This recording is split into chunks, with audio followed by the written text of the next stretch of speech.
నమస్తే welcome to garam garam వార్తలు ఎట్లున్నారు అంత మంచేనా చలో మంచి మంచి వార్తలు పట్టుకొని వచ్చిన వార్తలు చూసే ముందైతే హెడ్లైన్స్ చూద్దాం ఫోటో మడత పెట్టి ఫోటోను పగలగొట్టి పరేడ్ గ్రౌండ్ లో స్టార్ట్ అయింది కైట్ ఫెస్టివల్ పల్లెల షురువైనాయి సంక్రాంతి సందళ్ళు గ్రిల్స్ మధ్య తలబెట్టిన బుడ్డోడు బయటకు రాక మస్తు తిప్పలబడ్డాడు కుక్క ప్రదక్షిణలు చేసింది గుడి చుట్టూ మస్తు భక్తి చూపెట్టింది ఆశ్చర్యపోయేటట్టు పెళ్లి కోసం బామ్మ అవతారం ఎత్తిన రవలి మనసెటు వెళితే అటు నువ్వే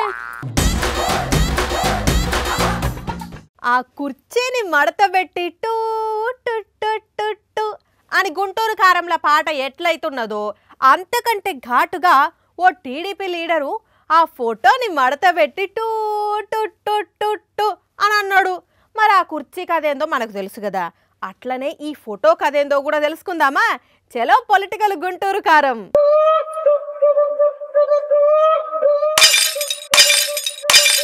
ఆ ఫోటోను పగలగొట్టి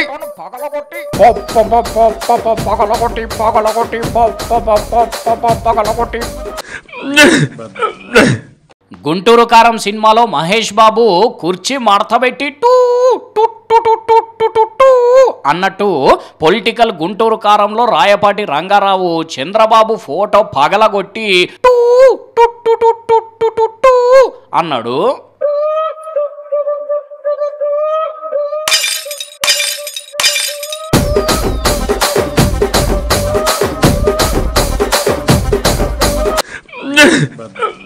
మరి ఎందుకు ఈయనకు ఫోటోను బాగలగొట్టే అంత కోపం వచ్చింది అంటే అది మనం చెప్పడం ఎందుకు, ఆయనే చెప్తాడు, వినరాదండి.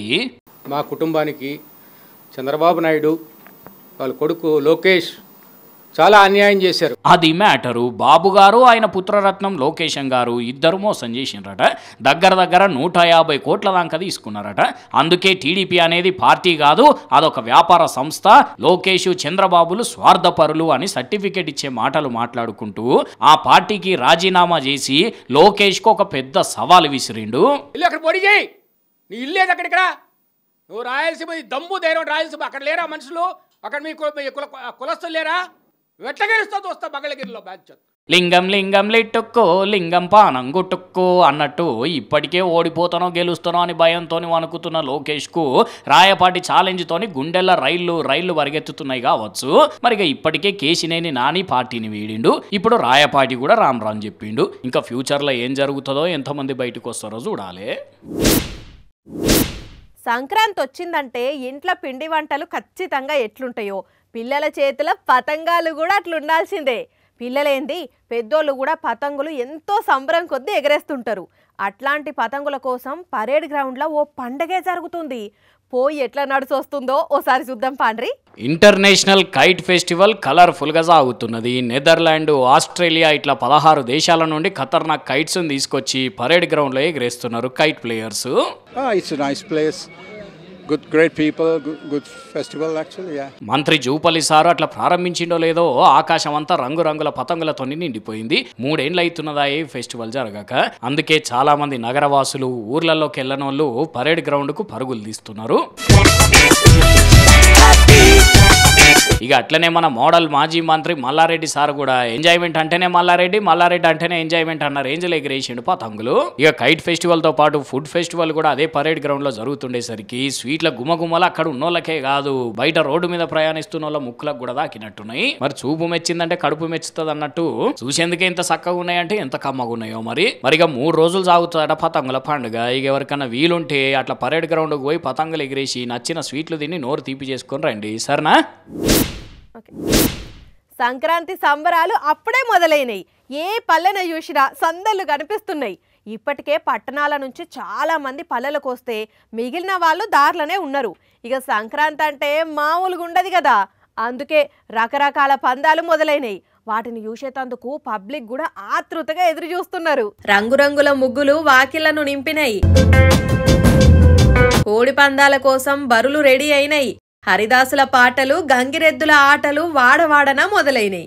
ఒక్క మాటలో చెప్పాలంటే సంక్రాంతి సంబరాలు అప్పుడే ఘనంగా స్వాగతం పలుకుతున్నాయి. పట్టణాలల్లో ఉద్యోగాలు చేసేవారు సంక్రాంతి పండగకు ఖచ్చితంగా సొంతూర్లకు వస్తుంటారు. దీంతో రోడ్ల మీద ట్రాఫిక్ కిక్కిరిసిపోయినా పల్లెలు మాత్రం సందడిగా మారినాయి. దోస్తులు చుట్టాలందరూ కలిసి ఆడిపాడుతున్నారు. ఏపీలో అందరూ ఖచ్చితంగా కలిసే ఏకైక పండుగ సంక్రాంతి కాబట్టి సంబరాలు కూడా అదే రేంజ్ లో ఉన్నాయి. తెలంగాణలో కూడా పల్లెబాట పట్టేటందుకు చాలా మంది హైదరాబాద్ నుంచి బయలుదేరేసరికి బస్టాండ్లు కిక్కిరిసిపోయినాయి. అట్లనే ఊర్లలకు పోని వాళ్ళ కోసం సంక్రాంతి సంబరాలు ఉట్టిపడే ప్రదర్శనలు శిల్పారామంలా.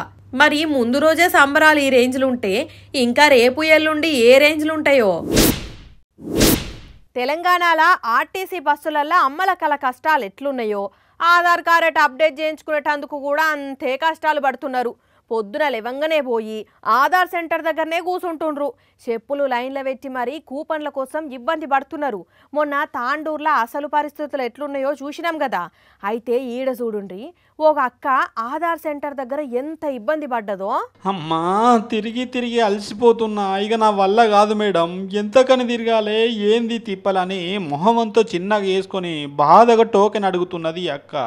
ఈ అక్క బాధ అర్థం చేసుకున్న పక్కనున్న అన్న కూడా పాపం ఎంతో ఇబ్బంది పడుతున్నదని పైరవి కూడా చేస్తున్నాడు. ప్లీజ్ మేడం, తిరిగి తిరిగి అలసిపోతున్నాను రోజు. ప్లీజ్ మేడం ఒకటి ఇవ్వండి. లైన్ లో నుంచి 3-4 ఇచ్చేస్తారు. లైన్ లో నుంచి ఒక మనిషి నుంచి 4-5 తీసుకున్నారు. ఒక్కోటి ఇవ్వాలి మీరు. అప్పుడు అక్క కరెక్ట్ గానే అడుగుతున్నది. ఇంతకు ముందున్న వాళ్లకు ఒక్కొక్కరికి 4-5 టోకెన్లు ఎందుకు ఇచ్చిర్రు, ఇంతసేపు నిలబడ్డా నాకు ఎందుకు ఇస్తలేరా అని. మరి వాళ్ళు చుట్టాలో దగ్గరోళ్ళో పైరవీలు చేసుకొని వచ్చిండ్రో తెలియదు కానీ హైదరాబాద్ వనస్థలిపురంలో ఈ అక్క అయితే మస్తు ఇబ్బంది పడ్డది. అట్లని ఈ అక్క ఒక్కతే కాదు, ఈ అక్కాస వంటలు రాష్ట్ర వ్యాప్తంగా చాలా మంది ఉన్నారు. చిచ్చి ఉండాలి కొంచెమన్నా. అరే ఎన్నిసార్లు అని చెప్తారు, ఒక్కసారి చెప్తే బుద్ధి గింటే అందరికీ మంచిది. అరే చెప్పేది ఏమన్నా వాళ్ళ కోసమా మన కోసమే కదా. ప్రాణాలు పోతే మళ్ళీ వస్తాయా, ఆలోచించాలి జర. దెమాకు ఉన్నట్టేనా అసలు. ఓ ఓ ఓ అంజలి, ఎవరి మీదకి అంత కోపం చేస్తున్నావంటే ఇగో గీన మీదకే. వాహ్, ఒంటి చేత డ్రైవింగ్ చేసుట్లో ఒక్కనికే అవార్డు ఇచ్చేది ఉంటే కనుక ఖచ్చితంగా ఈ ఎర్రన్నకే వచ్చేది. ఆయన పేరు ఎర్రన్న కాదు, ఎర్రంగేసుకున్నాడు కాబట్టి అన్నాం కానీ చూడండి, ఆయన టీవీ, ఆయన రాజసము, తొక్క తోలు, కుడి చేత బండి నడుపుకుంటా హెల్మెట్ లేకుండా ఎడమ చేత ఫోన్ మాట్లాడుకుంటా పోతున్నాడు. బాగా చెప్తా. ఆయనది ఎవరో వెనకమర్లు వచ్చేటోళ్ళు వీడియో తీసి ఇంటర్నెట్లో పెట్టేసరికి దాన్ని సజ్జనార్ సార్ ట్విట్టర్లో ట్యాగ్ చేసి ఎన్ని ఫైన్లు వేసినా ఎన్ని కేసులు ఫైల్ చేసినా ట్రాఫిక్ రూల్స్ తప్పుడైతే ఆపుతలేరు కొంతమంది. ఇట్లా నిర్లక్ష్యంగా ఉండడం వల్ల వాళ్ళతో పాటు చుట్టూన్న ప్రయాణికులకు కూడా ఇబ్బంది అవుతుంది. ఇట్లాంటి వాళ్ళు చేయబట్టే రోడ్డు ప్రమాదాలు జరుగుతున్నాయి. దయచేసి ఎవరు కూడా ఇట్లా చేయకండి అని రాసుకొచ్చిండు. మరిగా నెంబర్ ప్లేట్ చూసి దొరకబట్టి కౌన్సిలింగ్ ఇచ్చి ఫైన్ వేసిండ్రో గానీ పబ్లిక్ చూస్తున్నారు కదా. ఇట్లాంటి పనులు మీరైతే అస్సలే చేయకండి. మంచిగా నడుపుకుంటా పోతే ఇంటికి పోతాం, కథలు పడుకుంటా పోతే కాష్టాల గడ్డకు పోవాల్సి వస్తుంది. జాగ్రత్త. ఇవాళ మా రవలిని ఆఫీస్కి రమ్మంటే పండక్కి ఇంటికి పోతున్నా మా బామ్మను తోలుతా అని చెప్పిపోయింది. ఇంతకా ముసల్దెవ్వరు, ఆమె ఏం వార్తలు చెప్తుంది. సంధ్యారాగం చంద్రహారతి పడుతున్న వేళ. అబ్బో, ముసల్దానికి సోకులు ఎక్కువనే ఉన్నట్టున్నాయి కదా. మసక చీకటి మధ్య హారతి పాడుతున్న వేళ ఓ శుభముహూర్తాన. ఓ బామ్మ, వార్తల కోసం వచ్చినవా నువ్వు, కొటేషన్లు చెప్పేందుకు వచ్చినవా? తొలిసారి మిమ్మల్ని చూసింది మొదలు కదిలాయి గుండెల్లో ఎన్నెన్ని కథలు, ఎన్నెన్నో కథలు. ఏ ముసల్దానా, నీ కథలాపు. ఏదో కళల రాజకుమారుని కోసం పాడినట్టు ఏం పట్టది? అటు నువ్వే ఇటు నువ్వే, మనసుటు వెళితే అటు నువ్వే, ఏం చేస్తున్నా ఎటు వెళ్తున్నా ప్రతి చోట నువ్వే. ముసల్దానికి దసరా రాయికి అన్నట్టు ఎట్లా కథలు పడుతున్నదో చూడు. ఓ బామ్మ, ఎందుకు వచ్చినావు నువ్వు అసలు? పెళ్లి చేసుకుంటా, నేను పెళ్లి చేసుకుంటా అంజలి, నాకు పెళ్లి కావాలి. 100 ఏళ్ల వయసులో పెళ్లి చేసుకుంటావా? ముసలోడు ఉన్నప్పుడేమో ఎప్పుడు తిట్టి తాపిచ్చేదానివి, ఇప్పుడు పెళ్లి కావాలనా? 100 ఏళ్ళుంటే పెళ్లి చేసుకోవద్దా? ఈ చిన్నోళ్ళు ఉన్నారే, మా పెద్దోళ్ళ ఫీలింగ్స్ ఎప్పటికీ అర్థం చేసుకోరు.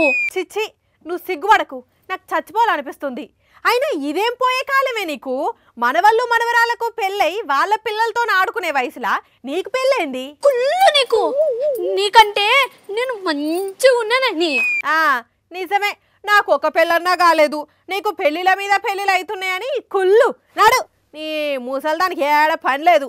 ప్రపంచం మొత్తంలో ఎక్కడనైనా ఎవరైనా ఈ వయసులో పెళ్లి చేసుకుంటారా చెప్పు?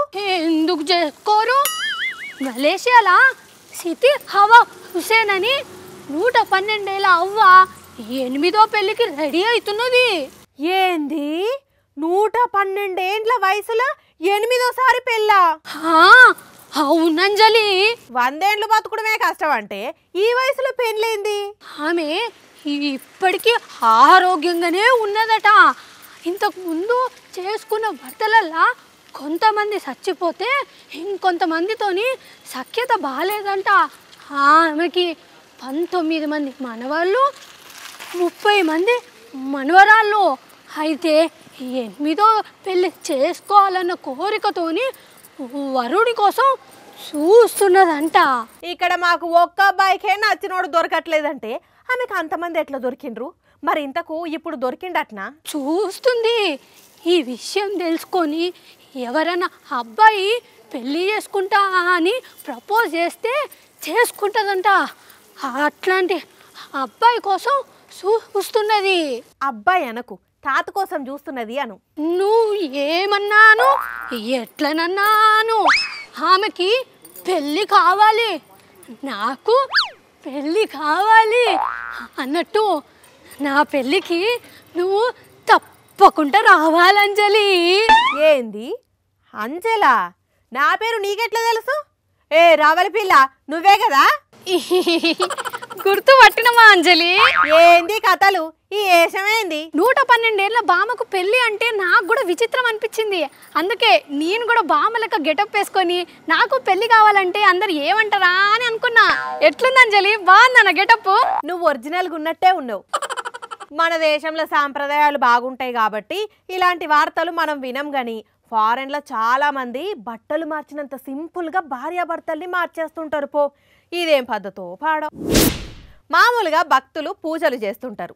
మళ్ళీది పండుగ వేళ కాబట్టి చాలామందే గుళ్ళలకు పోతుంటారు, మొక్కులు తీర్చుకొని వస్తుంటారు. అట్లనే గీడో భక్తురాలు కూడా గుడికి పోయి చుట్టూ తిరిగి ప్రదక్షిణలు చేస్తే అందరూ వింతగా చూస్తున్నారు. మరీ గింత అధ్వాన్నమా?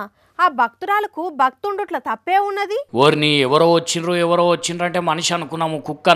కుక్క గుల్లెకొస్తే షా అని ఎలా కొట్టకుండా ఏమో వార్తేస్తున్నారేంది అనుకునేరు. బజార్లో తిరిగే కుక్క కాదు ఇది, భక్త కుక్క. తప్పుగా అనుకునేందుకు ఏం లేదు, నిజంగానే చెప్తున్నాము. మహారాష్ట్రలో ఉన్న మహాదేవుని ఆలయం ఇది. మరిగా కుక్క ఒంటి మీద పుండ్లై మాడినట్టు మచ్చలున్నాయి. ఆ పుండ్లు తగ్గితే ప్రదక్షిణలు చేస్తాను దండమే పెట్టుకున్నదో మరే కారణమో గాని 1 కాదు 2 కాదు 47 రోజుల నుండి రోజు ఇట్లా ప్రదక్షిణలు చేస్తూనే ఉన్నదట. కేవలం తిండి సమయానికి మాత్రం పక్కకు పోయి తింటున్నదట, మళ్ళీ వచ్చి ఇట్లా తిరుగుతూనే ఉన్నదట. మొదట్లో మ్యాటర్ తెలియక ఎల్లగొడదామని చూసినరట కానీ అస్సలకే పోలేదట కుక్క బయటికి. ఇప్పుడు ఇది చేస్తున్న ప్రదక్షిణలను చూసి పరమశివుని పరమ భక్తులు పరవశించిపోయి ఫార్వర్డ్ కొడుతున్నారట ఇంటర్నెట్ లో వీడియోను. మరిగా ఎన్ని రోజులు కాపుతుందో ఇది ప్రదక్షిణలు, ఎంత పెద్ద మొక్కు పెట్టుకున్నదో గానీ చూసేటోళ్ళనైతే భక్తి భావం పెంచుతున్నది. ఇది మూగజీవి అంత భక్తి ప్రదర్శిస్తే ఇక మనుషులమైనందుకు మనం ఎట్లుండాలి అనుకుంటున్నారట చూసిన వాళ్ళు. ఇప్పటి వరకు మీరు ఎంతో మంది తెలివితేటలను చూసుంటారు. అందులో కొందరు అతి తెలివితేటలు ప్రదర్శించే వాళ్ళు కూడా ఉంటారు. అలాంటి వాళ్ళను వాళ్ళు చేసే పనులను కూడా అబ్జర్వ్ చేసే ఉంటారు. కానీ అదే ఇప్పుడు ఒకరి తెలివితేటలు మీకు చూపిస్తా. అది గిట్లా మీరు చూస్తే అబ్బా నెవర్ బిఫోర్ ఎవర్ ఆఫ్టర్ అని అంటారు. మామూలుగా అయితే మసిబూసి మారేడుకాయ చేసిండ్రు అంటారు, కానీ ఈ వార్తల మాత్రం మాయిశ్చరైజర్ పూసి మాయ చేసిండ్రు అనాలి కావచ్చు. ఇగో ఇక్కడ మాయిశ్చరైజర్ డబ్బాను గెలుకుతున్నారు కదా కస్టమ్స్ ఆఫీసర్లు. ఇక చూడండి ఏం తీస్తారో దాంట్లోంచి. అబ్బా గుండ్రంగా సకినాలు ఉన్నట్టే ఉన్నాయి కదా, తినే వస్తువులేమో అనుకునేరు. కాదు, బంగారపు కడాలు. అవును, 36 లక్షల విలువ చేసే బంగారం అట ఇది. అట్లని పట్టుకొస్తున్నది పర్ఫెక్ట్ స్మగ్లరో కాదు, స్మగ్లరీ. అదే లేడీ. క్రీమ్ చూపెట్టి కస్టమ్స్ వాళ్ళకే క్రీమ్ బిస్కెట్ ఇద్దాం అనుకున్నది మేడం గాని కస్టమ్స్ వాళ్ళకి తెలియని కని కట్టులా, అందుకే గాని పెట్టిండ్రు. 3వ కంటికి తెలియకుండా తీసుకుపోయి నక్లెస్ చేయించుకొని నన్ను చూడు నా అందం చూడు అనుకుంటా తిరుగుదాం అనుకున్నదేమో గానీ ఎయిర్పోర్ట్ లోనే ఆగిపోయిందా ఐడియా. చూడండి ఎంత తెలివి మీరిపోతున్నారో ఒక్కొక్కరు.